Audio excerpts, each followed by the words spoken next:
For 300 years, humanity had been part of the Galactic Council. It was a group of 47 different alien species spread across the stars. Humans were the newcomers. The older races looked at them like they were children who had just learned to walk. The Volanthi were beings made of living crystal.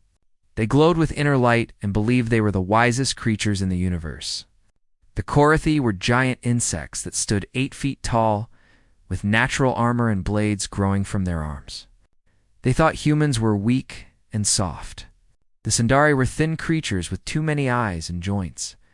They controlled trade across 1,000 worlds and saw humans only as customers to cheat. But there was one rule that every species in the galaxy understood. It was never written in any law book. No treaty mentioned it. Yet every alien child learned it from their parents, and those parents had learned it from their own parents before them. The rule was simple. Never harm a human child. Nobody remembered exactly when this rule came to exist. Some said it started during the Proxima incident in the year 2847. A group of Korathi raiders had attacked a human border station. During the fighting, 3 human children died. What happened next became a legend that aliens told each other in whispers. The humans did not negotiate. They did not ask for apologies. They simply came. Within 1 month, the Korathi homeworld burned. Cities that had stood for 5,000 years became dust.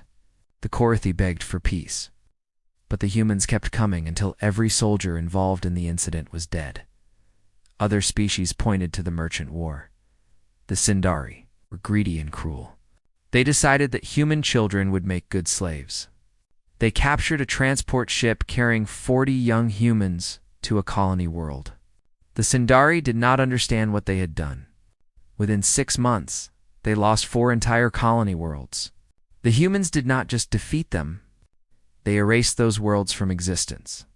The Sindari returned every child unharmed and never spoke of slavery again. These stories spread across the galaxy. They became warnings. They became the first rule that every species taught their young. Whatever you do, never touch the human children. Commander Nathan Cole stood on the bridge of his ship, the Endeavor. He was a tall man with gray hair at his temples and eyes that had seen too many battles. He was 53 years old and had spent 30 of those years in the military. Beside him stood Lieutenant Amy Marsh. She was younger, with red hair tied back in a neat bun. She watched the communication screens with careful attention. "It is a quiet night," she said. Nathan did not smile. He had learned long ago that quiet nights often came before terrible storms. "Too quiet?" he replied. Far away, on a small world called New Eden, life went on as normal. The colony was not large.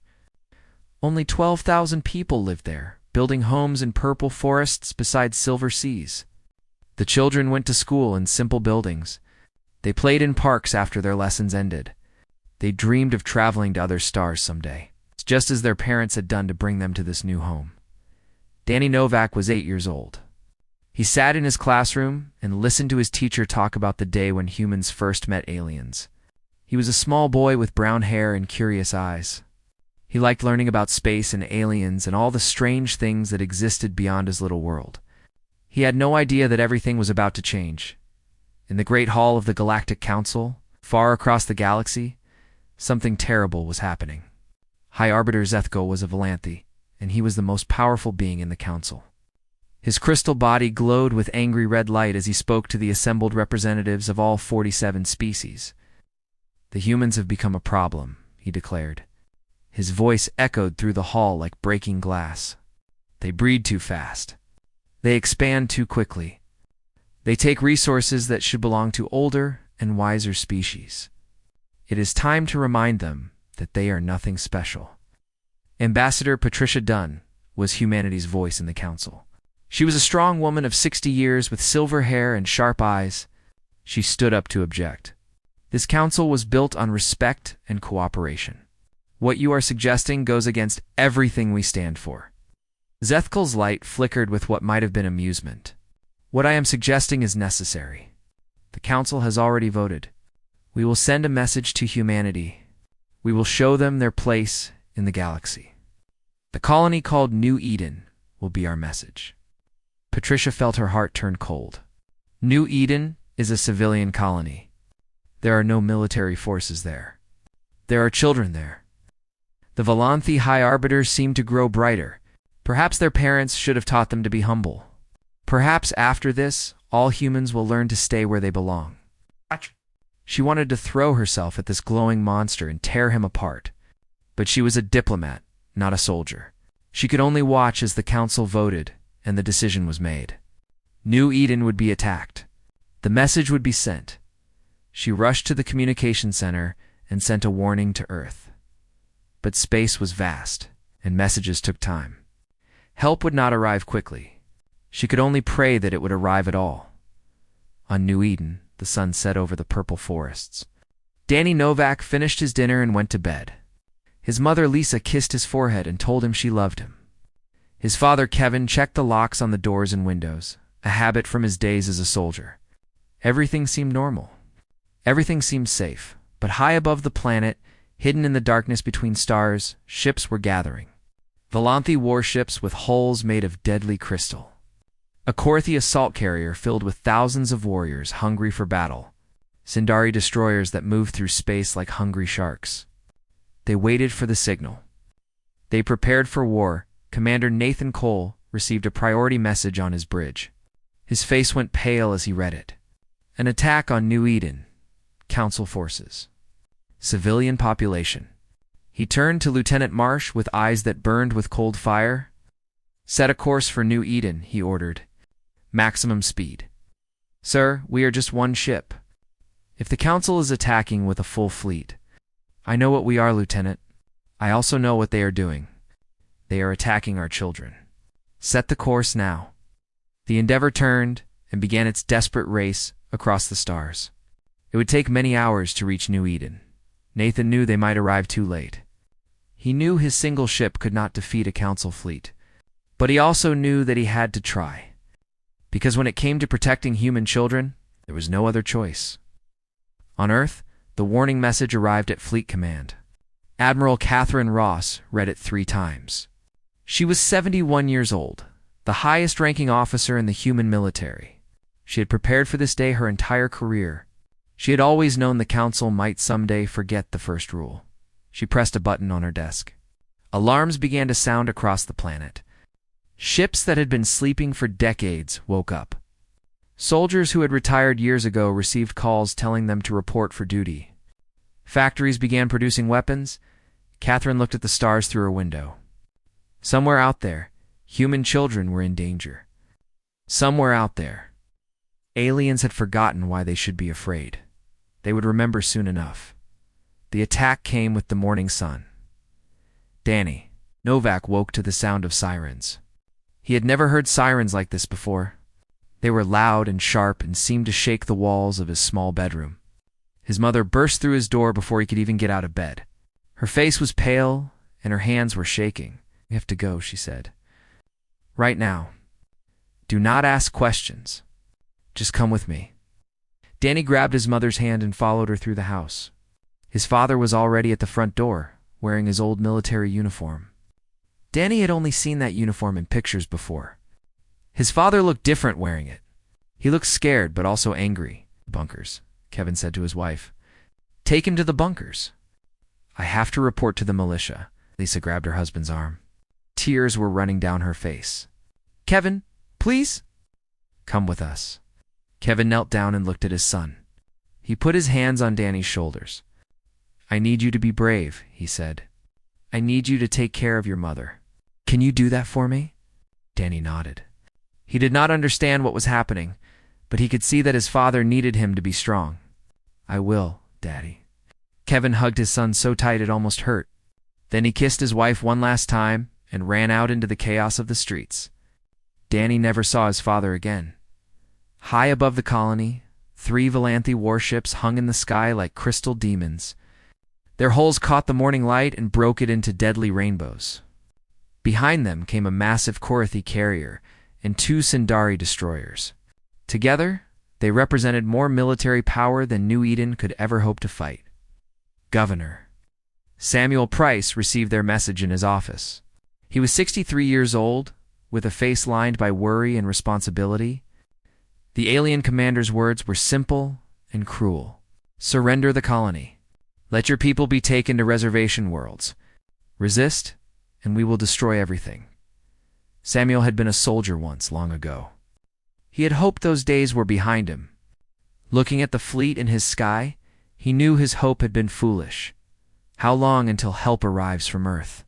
He asked his communications officer. At least 18 hours, sir. Maybe 24. How long can our shields hold? 4 hours. 5 if we are lucky. Samuel closed his eyes for a moment. When he opened them, his decision was made. Send the order. Get all the children to the underground bunkers. Every single one. Do it now. Throughout New Eden, the evacuation began. Parents ran through the streets carrying babies and pulling older children behind them. Teachers led entire classes toward the bunker entrances. Old people helped young people. Strangers helped strangers. Everyone understood what mattered most. The children had to survive. Lisa ran with Danny through crowds of panicking people. She held his hands so tight that her knuckles were white. Around them, buildings shook as the first attacks hit the planetary shields. The sky turned strange colors as energy weapons struck the invisible barrier protecting them. "Mommy, I am scared," Danny said. "I know, baby." "I know, but we are almost there. Just keep running." The bunker entrance was a large metal door set into a hillside. Hundreds of people were pushing their way inside. Soldiers stood at the entrance, trying to keep order, trying to make sure everyone got in safely. Lisa pushed through the crowd until she and Danny were inside. The bunker was huge and cold. It was filled with people sitting on the floor, crying, praying, holding each other. Lisa found a corner and sat down with Danny in her arms. She stroked his hair and told him everything would be okay. She did not believe her own words, but she said them anyway. Above ground, the shields finally broke. The Valanthi ships opened fire with their main weapons. Beams of concentrated light struck the colony, turning buildings into ash and dust. The Korathi carrier opened its doors and released thousands of drop pods. Inside each pod were warriors eager for blood and glory. Kevin Novak was at Corridor 7 when the Korathi came. He was with 20 other militia members. Farmers and teachers and shopkeepers who had become soldiers because they had no other choice. They had rifles that seemed like toys compared to the aliens they faced. The Korathi were nightmares made real. They stood 8 feet tall with armored shells that bullets barely scratched. Their arms ended in blades that could cut through metal. Their eyes saw in the dark. Their minds knew nothing but war. Kevin fired his rifle until it was empty. He reloaded and fired again. Around him, his friends fell, one by one. He saw a Korathi cut through 3 men with a single swing of its blade. He saw another one laugh as bullets bounced off its armor. But Kevin did not run. He thought of Danny, safe in the bunker below. He thought of Lisa, holding their son in her arms. He thought of all the children of New Eden, counting on people like him to give them a chance. He killed 11 Korathi before they brought him down. His last thought was a prayer that his sacrifice meant something. In the bunker, the lights flickered. The ground shook. People screamed as dust fell from the ceiling. Lisa held Danny closer and whispered words of comfort she did not feel. Then the screaming started. The Sindari had found another way in. They came through tunnels that nobody knew existed, silent and deadly. Their bodies were thin and wrong, with limbs that bent in too many places. Their eyes reflected no light, like holes into empty space. They moved through the bunker with terrible purpose. They pushed adults aside and grabbed children. They did not care about the screaming, or the crying, or the begging. They had orders to follow. Danny saw them coming before his mother did. He saw a Sindari reach for him with fingers that were too long. He tried to hide behind his mother, but she was already moving. Lisa threw herself at the alien. She scratched and bit and kicked with all her strength. But the Sindari was not human. It did not feel pain the way humans did. It struck her with one arm and sent her flying across the room. She hit the wall hard and did not get up. "Oh, Mommy," Danny screamed, but alien hands were already pulling him away. He reached for his mother, but she was too far. He screamed her name until his throat was raw. He fought against the grip holding him, But he was only 8 years old, and the Sindari was stronger than anything he had ever known. They took him to a transport ship. They put him in a cold metal room with hundreds of other children. Some were crying, some were silent. Some were so scared they could not even move. Danny sat in a corner and thought about his father who went to fight. He thought about his mother, lying on the floor. He thought about his home that was probably burning, and he waited. Commander Nathan Cole arrived too late to save the colony. But he was not too late to fight.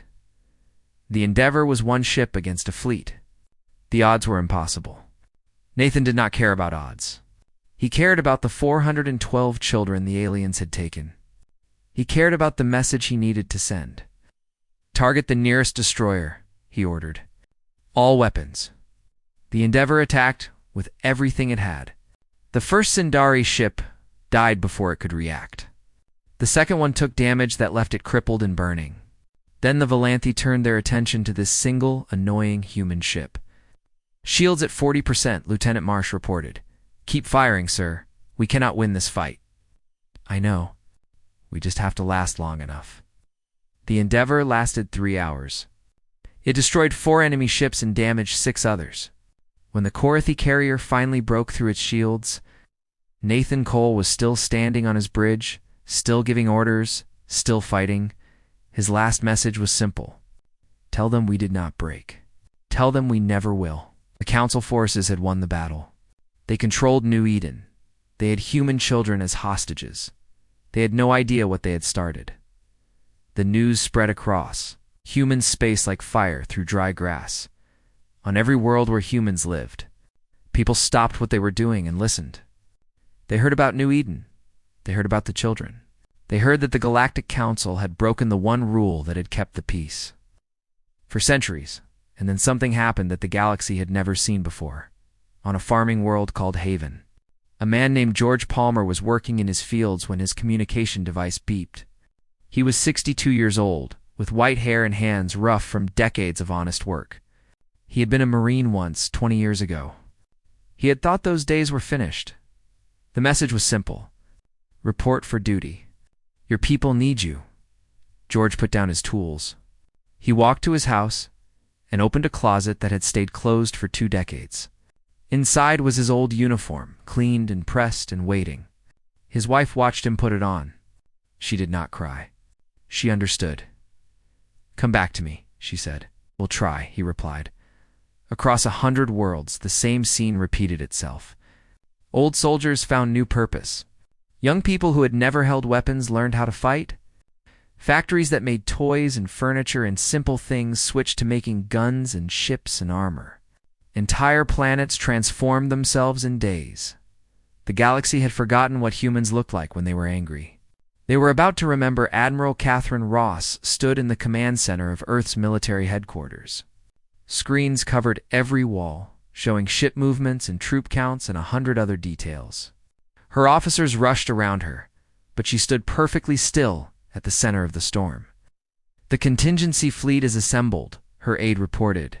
200 warships, 40 carriers, and 12 planet crackers. "It is the largest force we have ever gathered." Catherine nodded. The contingency fleet was humanity's secret. For 300 years, they had been building ships in hidden shipyards. They had been storing weapons in remote asteroid bases. They had been preparing for the day when the galaxy decided that humans were enemies. That day had come. "What is the status of the hostages?" she asked. 412 children taken from New Eden. They are being held on the Korathi carrier. The Council believes they can use the children as shields. Catherine's face did not change, but something cold and terrible passed through her eyes. "Set course for the New Eden system. All ships. Admiral, the Council has sent a message. They want to negotiate." "I do not negotiate with people who take children." The fleet moved as one. 200 warships formed into attack formations. Carriers prepared their fighter squadrons. The planet crackers, massive ships designed for one terrible purpose, powered up their main weapons. They jumped into hyperspace and began their journey to New Eden. On the Korathi carrier, Danny Novak sat in his corner of the holding cell. He had stopped crying hours ago. He had no tears left. Around him, other children huddled together for comfort. Some of the older ones tried to take care of the younger ones. A girl named Sophie, who was only 12 herself, had gathered the smallest children and was singing them songs to keep them calm. The Sindari guards watched them with their empty eyes. They did not care about the children's fear. They did not understand it. To them, these small humans were nothing but valuable cargo. Danny thought about his parents. He wondered if his mother was alive. He wondered where his father was. He did not know that his father had died defending a corridor. He did not know that his mother was in a hospital unconscious but breathing. He only knew that he was alone in a way he had never been before. But he was not as alone as he thought.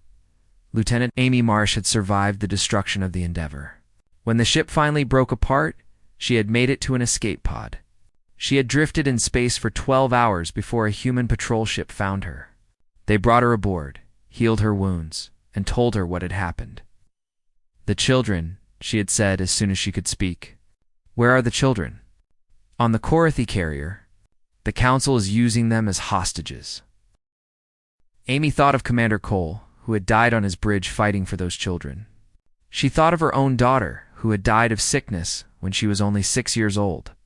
She thought of all the reasons she had to hate the aliens who had done this. "I want to be part of the rescue team," she said. The officer who had saved her looked at her wounds. "You are in no condition to fight." "I am in exactly the right condition to fight." "Put me on the team." "That is not a request." They put her on the team. The contingency fleet arrived at the edge of the New Eden system 18 hours after the colony fell. The Council fleet had regrouped around the burning planet. They had received reinforcements. They believed they were ready for whatever the humans would do.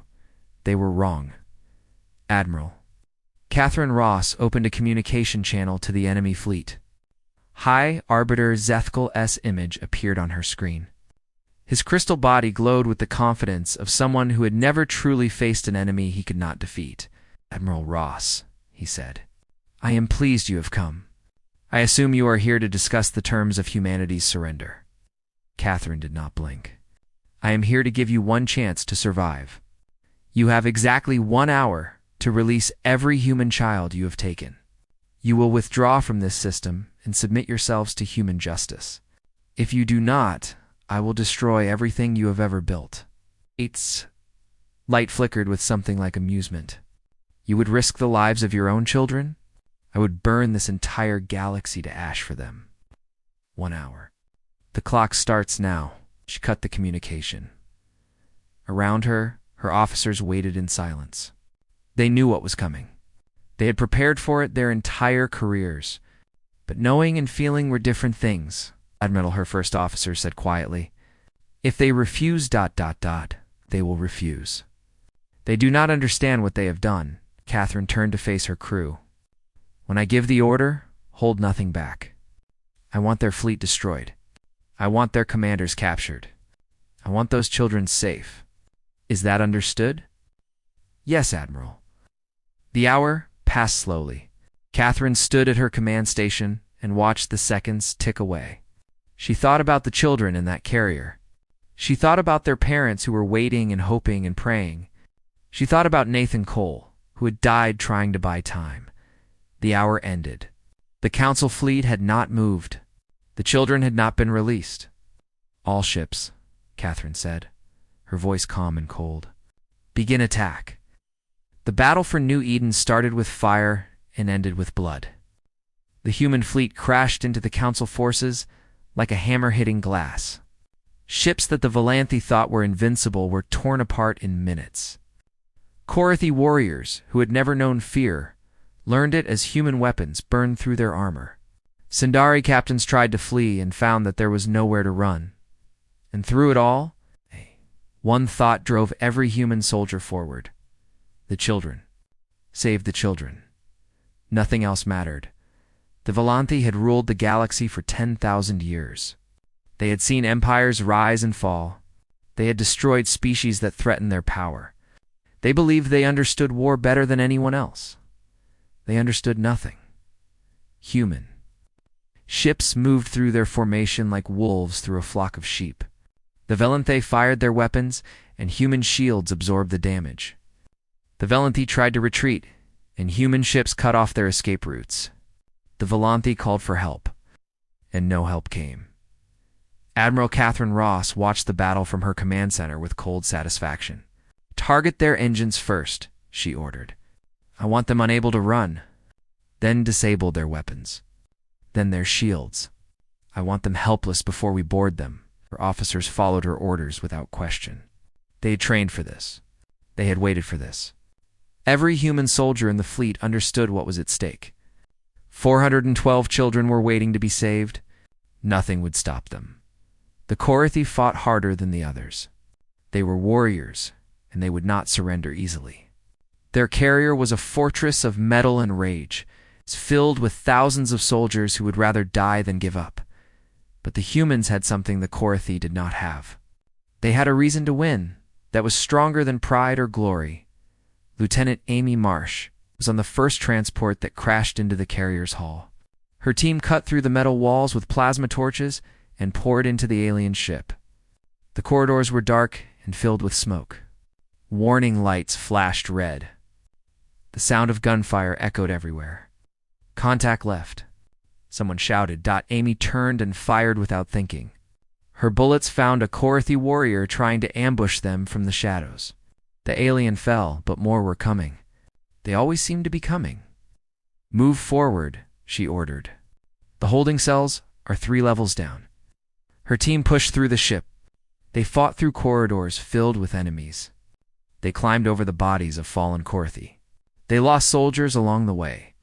Good men and women who died doing what they knew was right. Amy did not let herself think about the dead. She could not afford to. Every second they wasted was another second those children spent in fear. She pushed herself forward, driven by a fire that burned hotter than any weapon. They reached the holding cells after what felt like hours. The door was massive, built to keep prisoners inside. Amy ordered her team to set charges around the frame. "On my mark," she said. 3, .2, now. The explosion shook the entire section. The door fell inward, and Amy's team poured through the gap. Inside, they found Sindari guards scrambling to react. Amy shot the first guard before it could reach for its weapon. Her team took care of the rest. In seconds, every alien in the room was dead, and then she saw the children. They were huddled in the far corner of the cell, hundreds of small faces staring at her with eyes full of fear and hope. Some were crying. Some were too scared to make any sound at all. They looked at the human soldiers like they could not believe what they were seeing. Amy removed her helmet. Her face was covered in sweat and blood. Her eyes were filled with tears she had been holding back for hours. "It is okay," she said, her voice breaking. "We are here. You are safe now." A small boy pushed his way to the front of the group. He had brown hair and eyes that had seen too much for someone so young. Amy recognized him from the mission files. Danny Novak, 8 years old. Parents unknown status? "Are you really here to save us?" he asked. Amy knelt down so she could look him in the eyes. "Yes, sweetheart. We are really here. The bad aliens cannot hurt you anymore." Danny stared at her for a long moment. Then he threw his arms around her neck and held on like he would never let go.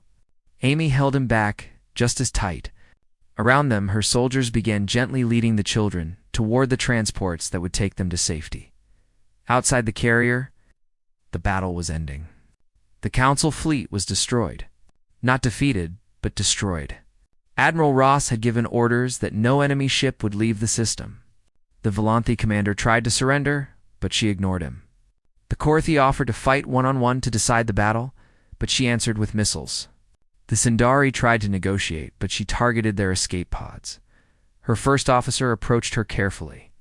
"Admiral, some of our allies are asking if this is necessary. The battle is already won." Catherine turned to look at him. Her eyes were empty of mercy. "They took our children. They broke the first rule. Now they will understand why that rule existed." The last enemy ship died with a silent explosion in the darkness of space. But Catherine was not finished. The retribution. Her command ship jumped to the Velanthi homeworld alone. It appeared in orbit above crystal cities that had existed for 20,000 years. Below, billions of Valenthi looked up at the single human ship and wondered what was happening. "Hi, Arbiter." Zethkul appeared on her communication screen. His crystal body was dim with something that might have been fear. He had never felt fear before. He did not like it. "What do you want?" he demanded. "You know what I want," Catherine replied. "Complete surrender. Your military forces will be disbanded. Your council seat will be taken away. Your species will pay for what you have done to every human family affected by your actions. And you, Zethkul, will stand trial for crimes against humanity. And if we refuse..."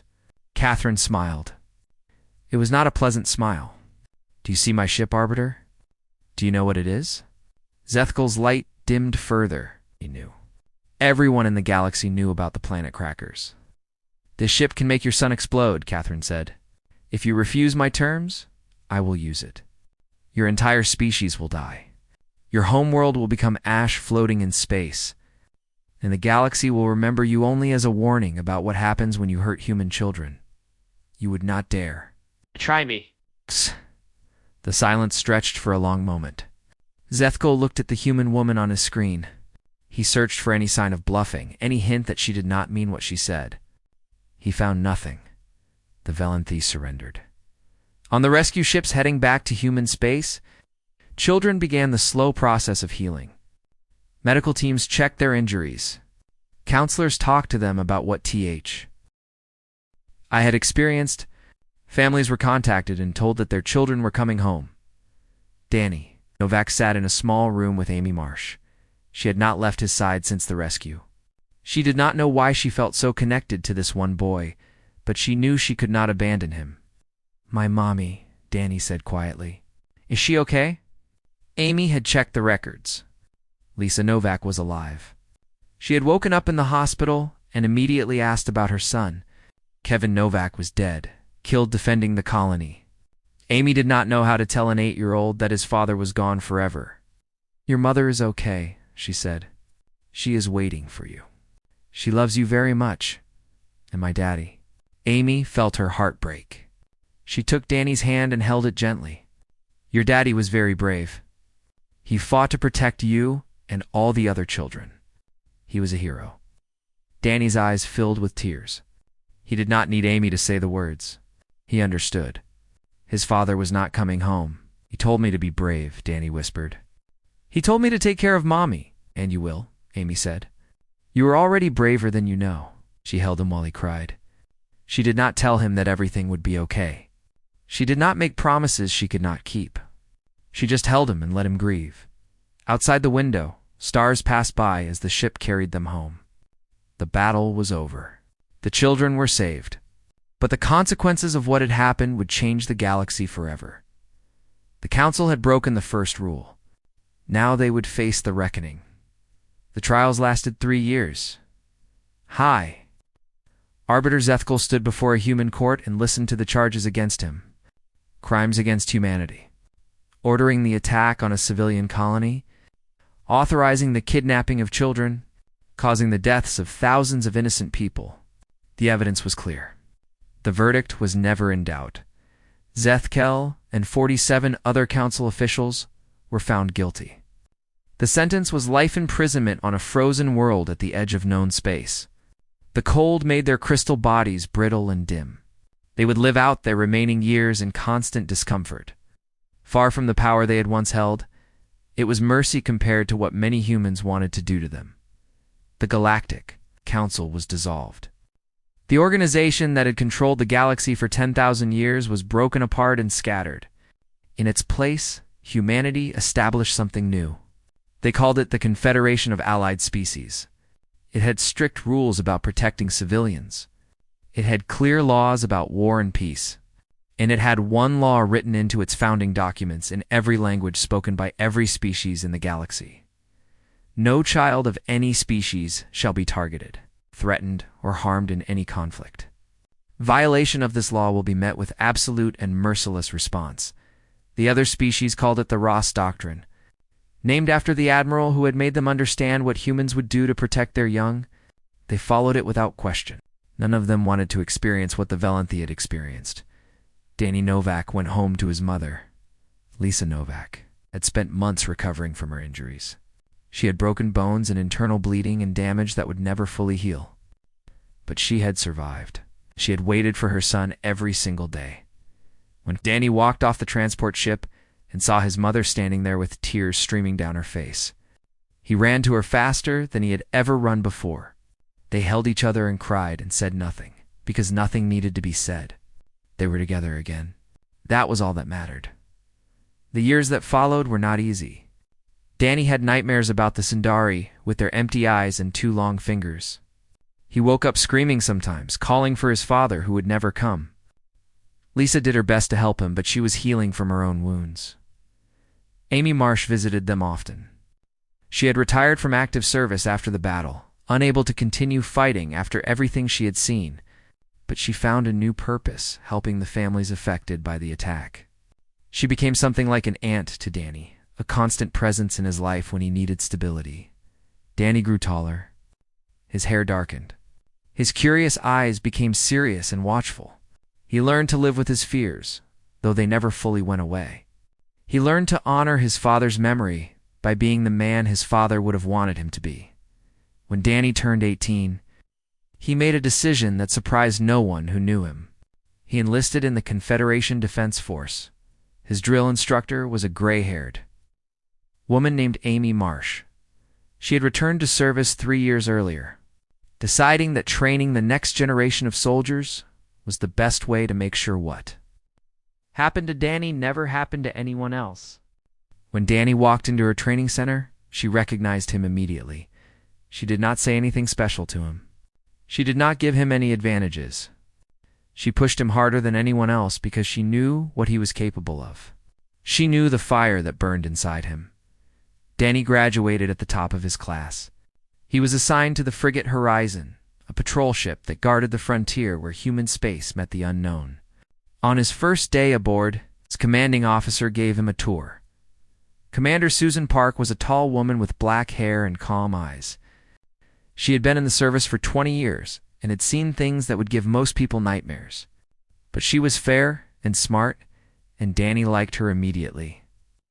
"Do you know why we are out here?" she asked as they stood on the observation deck. "To protect the frontier," Danny replied. Susan shook her head. "That is only part of it. We are out here to make sure nobody ever forgets. There are things in this galaxy that would hurt our people if they could. Our job is to find those things and stop them before they become problems. And if the problem involves children..." Susan looked at him, and something passed between them. An understanding, a shared memory, a promise. "Then we do whatever it takes," she said.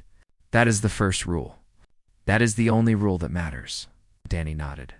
He thought about his father, who had died in a corridor defending people he loved. He thought about his mother, who still had pain in her joints when the weather changed. He thought about Amy, who had held him in that dark cargo hold and promised him everything would be okay. "I understand," he said. More years passed. The Confederation grew stronger. New species joined, drawn by the safety and stability that humanity offered. Old enemies became allies. Old wounds slowly healed. The Velanthi were released from their prison after 50 years. They returned to their homeworld as shadows of what they had once been. Their empire was gone. Their power was broken. They joined the Confederation as equals, not rulers. And they never forgot the lesson they had learned. Admiral Catherine Ross died at the age of 94. She passed away peacefully, surrounded by her family, knowing that her life's work was complete. Her last words were simple: "Tell them I have no regrets." Her funeral was the largest in human history. Representatives from every species in the Confederation attended. Even the Velantha came, their crystal forms dim with what might have been respect or shame or both. They laid offerings at her grave and spoke words of honor in languages older than human. Civilization Captain Danny Novak attended in his dress uniform. He stood at attention as the ceremony proceeded, thinking about everything that had brought him to this moment. He did not speak to the Velanthi representatives. He was not sure he ever could. But he did not stop them from paying their respects. Some wounds heal with time. Some scars remain forever. And some lessons once learned are never forgotten. After the funeral, Danny returned to his ship. The horizon was waiting for him, ready to continue its patrol of the frontier. His crew welcomed him back with quiet respect. They knew where he had been. They knew what the Admiral had meant to him that night. Danny stood alone on the observation deck and looked out at the stars. He thought about his father, who had taught him to be brave. He thought about his mother, who had taught him to love. He thought about Amy, who had taught him to never give up. And he thought about all the children in the galaxy, sleeping safely in their beds, protected by people who would do anything to keep them safe. The galaxy remembered what humanity had done. When the first rule was broken, they remembered the burning fleets and the shattered worlds. They remembered the absolute and terrible response of a species that would sacrifice everything for its young. And they remembered the warning written in fire across 1,000 light years of space: "Do not touch our children ever." Danny smiled and turned away from the window. Tomorrow, he would continue his patrol. Tomorrow, he would protect the frontier. Tomorrow, he would be part of the force that kept the galaxy safe. But tonight, he allowed himself a moment of peace. His father was gone, but his father's sacrifice meant something. The children of New Eden had grown up. They had become teachers and doctors and soldiers and parents. They had built lives worth living, and they had never forgotten. None of them would ever forget. That was the true victory. That was the real lesson of the first rule. Hurt our children, and we will never stop coming. Never.